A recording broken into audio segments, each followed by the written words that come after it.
Everyone, welcome back to K Raj academy. I am Kanika and आज हम बात करेंगे फाइनेंशियल इमरजेंसी के बारे में। So without wasting our time let's get started.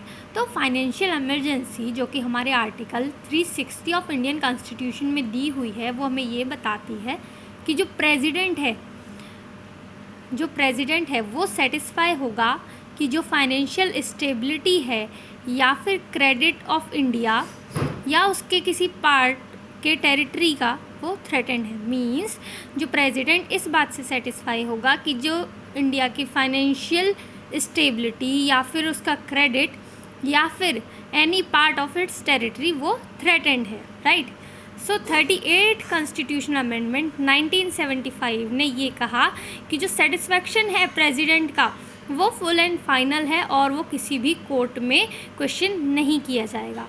So 44th amendment आया फिर 1978 में जिसने कि ये कहा जो सेटिस्फैक्शन है प्रेसिडेंट का is not beyond judicial review, उसका जुडिशियल रिव्यू ज़रूर होगा, राइट। और यही हमने किस में देखा था, स्टेट इमरजेंसी में भी देखा था अपने लास्ट लेक्चर में, राइट। अब बात करते हैं इसके अप्रूवल और ड्यूरेशन की।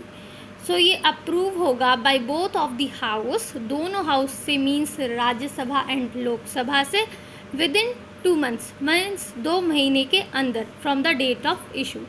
और अगर लोकसभा डिज़ोल्व है या डिसोल्यूशन उसका हुआ है तो उसके रिकन्स्टिट्यूशन के जो उसका रिकन्स्टिट्यूशन होगा उसके बाद उसे 30 days का टाइम दिया जाएगा और जो राज्यसभा है वो भी इसी मीन टाइम में उसको पास करेगी।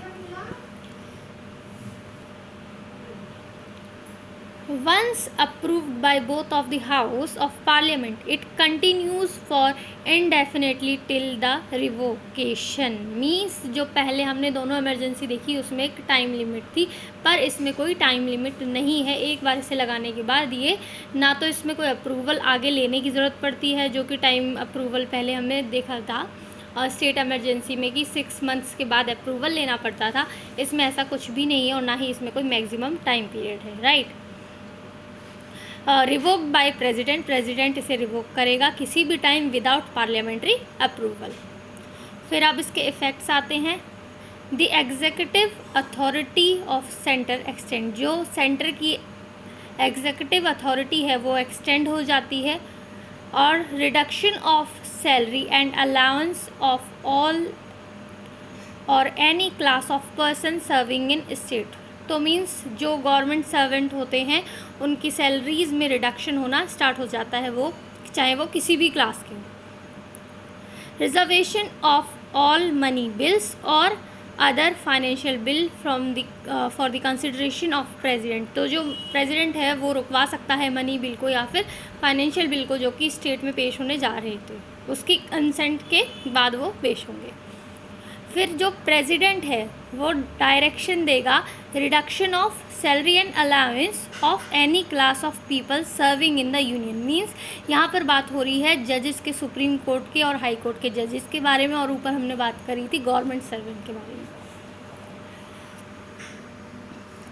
Centre requires full control over state in financial matter. Means जो सेंटर है वो फुल कंट्रोल में आ जाता है over the matters, financial matters of state. तो इसको क्रिटिसाइज़ भी किया गया H.N. कुंजरू, राइट। उन्होंने इसे क्रिटिसाइज़ किया कि स्टेट के हाथ में तो कुछ रह ही नहीं जाएगा और उसकी जो फाइनेंशियल ऑटोनॉमी है उसको इफ़ेक्ट पड़ेगा, right. No financial emergency has been used so far, मतलब अभी तक हमारे इंडिया में फाइनेंशियल इमरजेंसी लगी ही नहीं। सो 1991 में ऐसा नज़र आ रहा था कि फाइनेंशियल इमरजेंसी लग जाएगी। इवन अभी भी हमें नज़र आ रहा है लॉकडाउन में कि फाइनेंशियल इमरजेंसी शायद लग सकती थी पर नहीं लगी। सो क्रिटिसिज्म इसके क्या आते हैं, जो फेडरल कैरेक्टर है कॉन्स्टिट्यूशन का वो तो डिस्ट्रॉय हो ही जाएगा क्योंकि वो यूनिटरी में हो जाएगा। और जो प्रेसिडेंट है, सेंटर के हाथ में सब चीज़ें आने का मतलब प्रेसिडेंट के हाथ में आना, वो डिक्टेटर बन जाएगा। और जो फाइनेंशियल ऑटोनॉमी है स्टेट की वो तो नलिफाई हो ही जाएगी, राइट। तो इतना छोटा सा टॉपिक था हमारा ये। Like, share and subscribe. Bye bye.